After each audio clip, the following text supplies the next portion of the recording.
Yo, so guys, welcome back to another video. This is a reaction to top 3 videos with disturbing backstory, part 2. And yeah, we've been doing a lot of the top photos with disturbing backstories. But I done a video one the other day, and I didn't even realize it was a thing. I just thought the photo sort of series was the only ones that he was doing. But the video ones are even better in my opinion, because there's just more backstory within the videos to then know what's going on. But it's hot right now. I'm recording this in hot temperatures and I'm doing it early so I can get out before the real heat comes. But hopefully you're all good. It's been a few days, but we're back again with some more reactions, and we're starting with MrBallen one. So yeah, hopefully you're going to enjoy. Suggest some more videos you want. Links are in the description to my Patreon for extra reactions that you want to see. Let's jump into this. Today, I'm going to share with you 3 progressively more disturbing stories, and at the end of each of them, I'm going to share with you This the series video is too elite, that is man. I famously really enjoy associated it. with them. But before we get into today's stories, if you're a fan of the strange, dark, and mysterious delivered in story format, then you've come to the right channel, because that's all I do, and I upload 3, 4, even 5 times every week. So if that's of interest to you, please offer the like button a ride home from soccer practice, but then don't show up. Also, please subscribe to this channel and turn on all notifications so you don't miss any of my weekly uploads. All right, let's get into today's stories. It's really hot.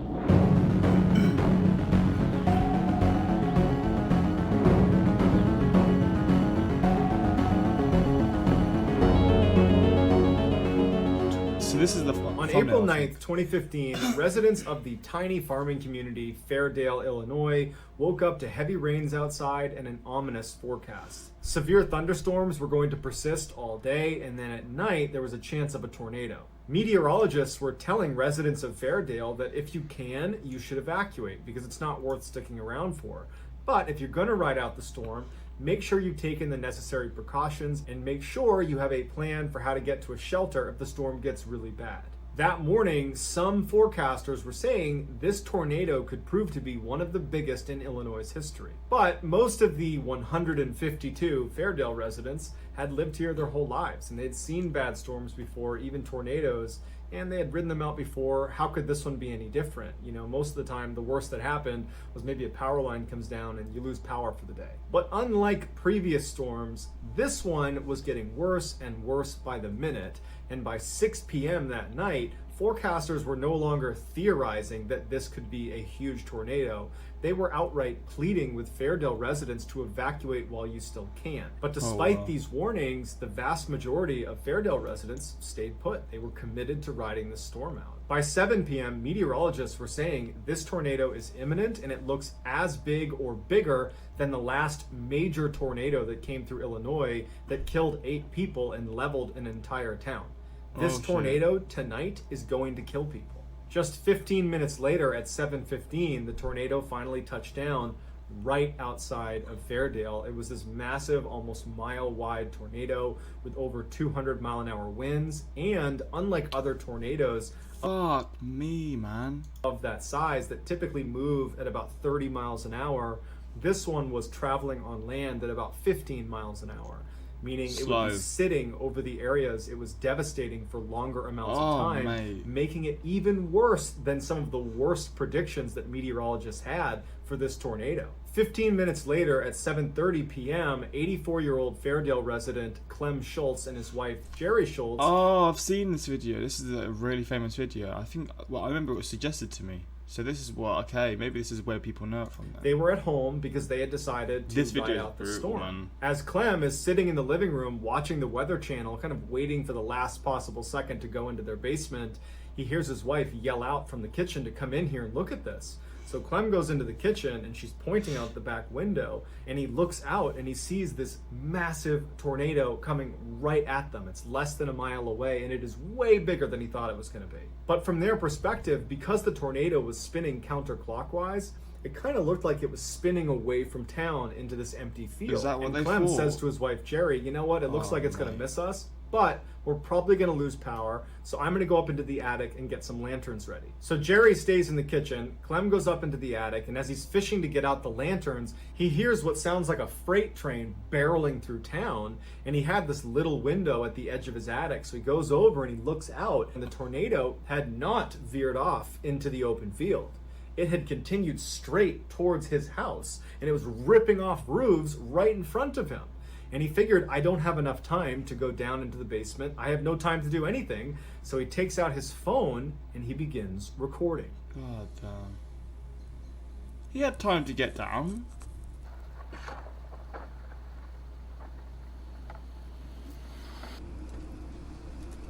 This video is brutal, man. That actually is crazy how like strong the storm really is. And the backstory makes it so sad as well. When it comes over the trees and stuff, it creeps me the hell out, man. It just comes so quick.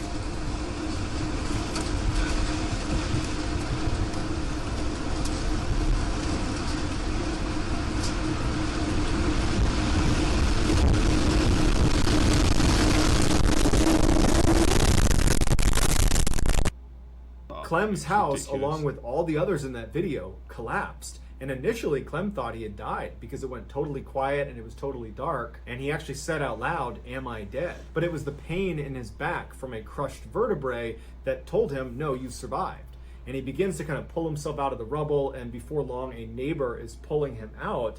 And as soon as he's out of the rubble of his house, he looks around and his whole community is pretty much gone. And as he's standing there kind of bewildered, his neighbor says, "Clem, don't look down." And Clem says, "Why?" His wife, isn't And it? his neighbor says, "Because your wife is under you and she's dead." When the dust had finally settled, not only had Clem's wife been killed, but Clem's neighbor had been killed as well, because the tornado went directly through their two houses. That video that Clem shot is now used to educate people on how dangerous tornadoes really are, and how anytime a tornado is coming through your area, never go outside to film it, seek shelter. Oh yeah, 100%. On Sunday, February Never 12th, find me 2017, catch me Abigail Williams was recording over anything her like that. best friend, Liberty German's house for a sleepover. Abby and Libby were 13 and 14, respectively. That night, as they're laying in bed, they were looking out the window, hoping they saw snowflakes come down, because there was apparently this huge storm that was going to roll through the next day, and they were hoping that if it did, school would be canceled the next day. But when they woke up the next morning, it hadn't even snowed. However, they found out that in Delphi, Indiana, where they lived, school had been canceled preemptively. Mate, school being cancelled for a snow day was the best feeling. It didn't happen much in the UK, but when it did, it was the best feeling. You wake up, it's snowing, and then you turn on the radio, because that's how we would find out. And it would say the schools near you that aren't opening. And when you hear your school, it was the most incredible feeling. You've woken up like ready to go to school, and then you're told you're not going to school. Oh my god, it hit different. Anticipation of this big storm that never really amounted to anything. The good days. So the girls got a free day off where they could actually go outside and enjoy it. So the girls start talking about how they're going to spend their extra day off. And Libby suggests, well, why don't we go check out the Monon High Bridge? It was this abandoned bridge that crossed over the stream, and a lot of their classmates would take pictures on it and post it to their social media, and the girls figured this is a great day to go do that. So Libby asks her grandmother, Becky, who was her primary caretaker, if it would be okay if they went for a hike over near this bridge. Becky gives them permission, but with the caveat that they would find their own ride there and back. So Libby convinces her older sister Kelsey to give them a ride there, and Libby speaks to her father Derek, and he says he can pick them up, but he'd only be able to pick them up at a very specific time, which would only give the girls a couple of hours at the bridge, but they thought that was fine and that was plenty of time. So a couple hours later, at about 1:30 in the afternoon, Kelsey drops off the two girls at the start of the trail that's going to bring them to this bridge. We know the girls made it to the bridge because at 2:07 p.m., Libby posted a picture to her social media of Abby walking across the bridge. At 3:11 p.m., Libby's father, Derek, texted her and said, "Hey, I'm going to be there in a minute. Just want to make sure you guys are there to meet me." And she didn't text Derek back, and Derek would later say that that was pretty unusual for her. At 3:14 p.m., Derek arrives at the meeting spot, and the girls are nowhere to be found. And so Derek tries calling. There's no answer. He texts his daughter. No response. And so he ends up calling Becky, Libby's grandmother, his mother, and says, "Hey, did the girls contact you and change plans about where I was picking them up or when?" And Becky said, "No, I haven't heard from them. They said they'd be there at 3. They should be there now. I haven't heard from them." And Derek says he can't get in touch with them. So for the next 10 minutes, Becky and her husband, Mike, Libby's grandfather, just try calling over and over and over again to the girls, but nothing's going through. They can't get them to respond to text messages. So Mike leaves and meets up with Derek in the parking lot, and the two of them begin walking the trail to try to find these girls. At this point, the family's not suspecting foul play. They're thinking, the girls probably got lost, or they lost track of time, or their phones just ran out of batteries, or maybe they did get hurt and they can't move, but it's probably not that serious. They're creating scenarios in their head to rationalize what's happening.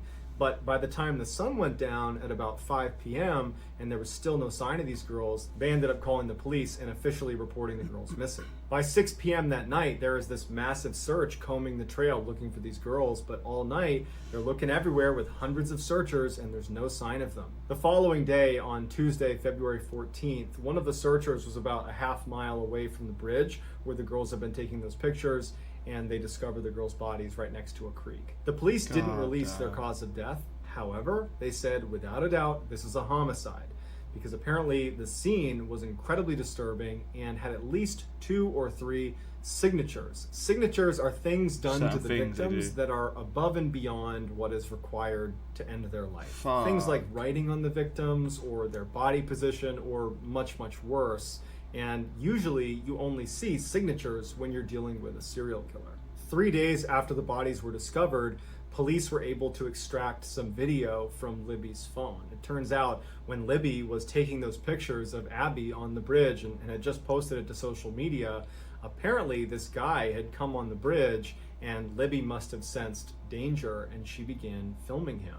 Now, there is apparently a video that starts from the bridge and lasts all the way through the girls' final moments, but the police would release a very small snippet of this recording because it showed who they believe is the killer walking towards them with his hands in his pockets looking down, and he says to them, "Guys, down the hill." Guys, down the hill. Guys,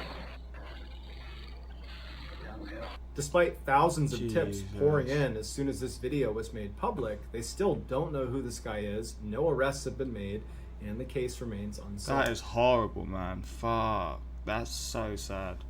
God damn. Before The Bachelorette pitted 30 men against each other to win one woman's heart, Americans watched another show about random strangers competing for a mate. It was called The Dating Game. Starting in 1965, this reality show featured a woman asking 3 men questions without seeing their faces, and based on their answers, at the end of the show, she would choose one to go on a date with. On the surface, the September 13th, 1978 showing of The Dating Game looks like every other episode with lots of unsubtle innuendo, but this episode would go down in history as a one-of-a-kind, and not in a good way.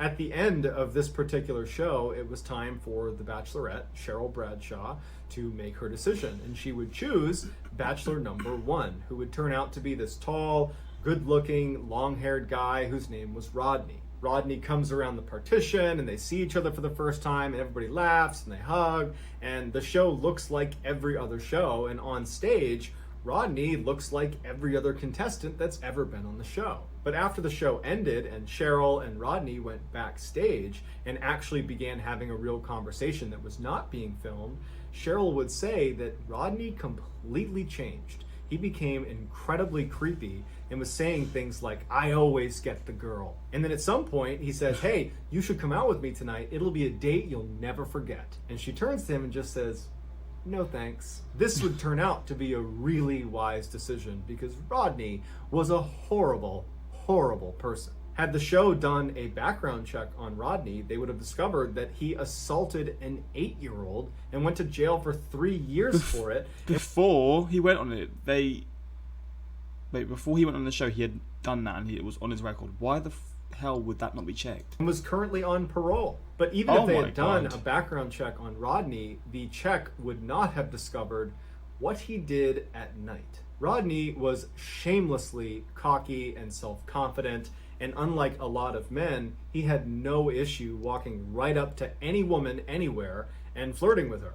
And he used that to his advantage. He would go up to women in bars and he would convince them that he was a fashion photographer and that they were so beautiful, would you come back to my apartment and do a photo shoot with me? And just like Cheryl on the dating show, these women were immediately kind of charmed by him and would say yes. Once they got back to his apartment, he would shut and lock the door and then become that creepy guy that Cheryl saw backstage. But unlike Cheryl, who at the time she saw this just said, "I'm not interested," and was able to leave, these women were trapped. And then whether they wanted to or not, they would do a photo shoot with him and then he would strangle them to death.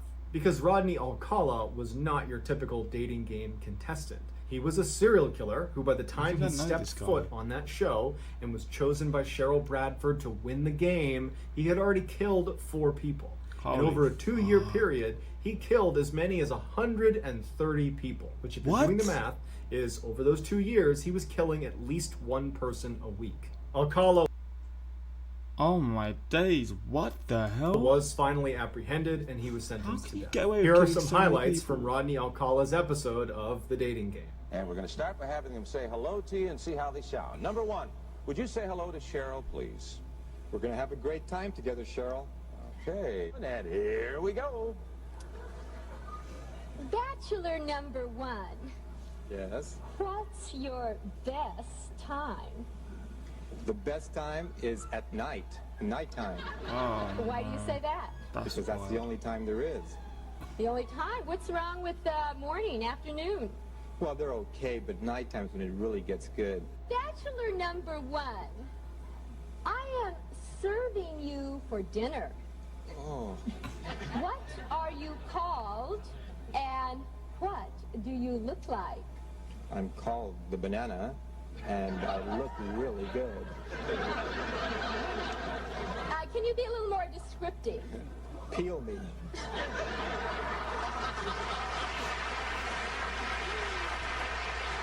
I'm going to ask you a question. Will that date be bachelor number 1, bachelor number 2, or bachelor number 3? Who gets the dates? Well, I like bananas, so I'll take 1. Number 1, bachelor Well, number Mum said 1. she went home. That'll be the went with He's a him. skydiver, so he's got a lot of Cheers. nerve. He's into motorcycling. He's also a fine photographer. Say hello to Rodney Alcala. Rodney, come on and say hello. Congratulations, Rod. You did it with a 1 answer. So that's going to do it, guys. I hope you enjoyed today's God stories. damn. Let me know what you thought. And With the backstory, that one is crazy to see. That is so ridiculous. 130 plus people. What the hell? Yeah, thank God she did catch whatever energy he was given, because if not, she might not be here today. That tornado footage is one of the most terrifying things I've seen. Yeah, I know. But he had time to get down, surely. Like, but still. Maybe just shock at the moment, whatever it is. But yeah, this is the reaction to this. Hopefully you enjoyed. If you want more of these reactions, let me know what you want to see next. And yeah, until next time, like, subscribe. Peace.